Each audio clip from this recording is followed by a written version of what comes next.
ए साली जी कहाँ की तैयारी बा हो?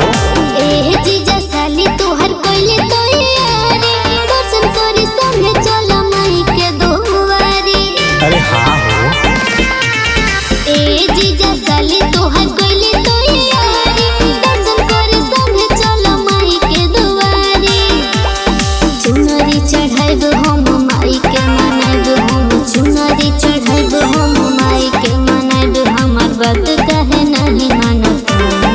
ई साली नवमी में 9 दिन घुमाई माई के मन भर दर्शन कराई। ई साली नवमी में 9 दिन घुमाई माई के मन भर दर्शन कराई।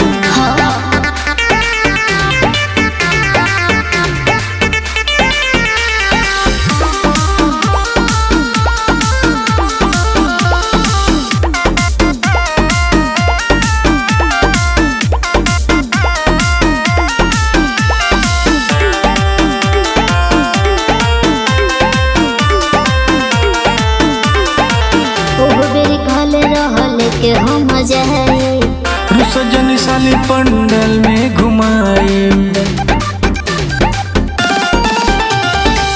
ओह बेरी घले रहल के हम जाए रुसजनी साली पंडल में घुमाए। जीजा अब कहे लेट करतनी। ई साली नवमी में 9 दिन घुमाई माई के मन भर दर्शन कराई। ई साली नवमी में 9 दिन घुमाई माई के मन भर दर्शन कराई।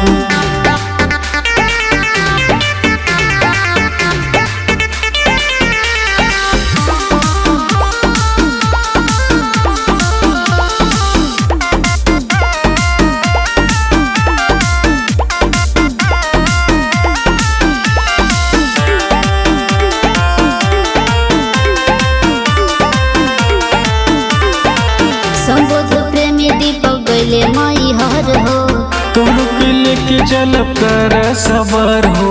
ज्यादा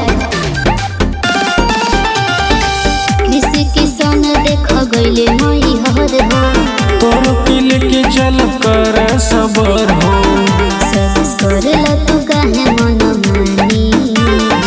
ई साली नवमी में 9 दिन घुमाई माई के मन भर दर्शन कराई।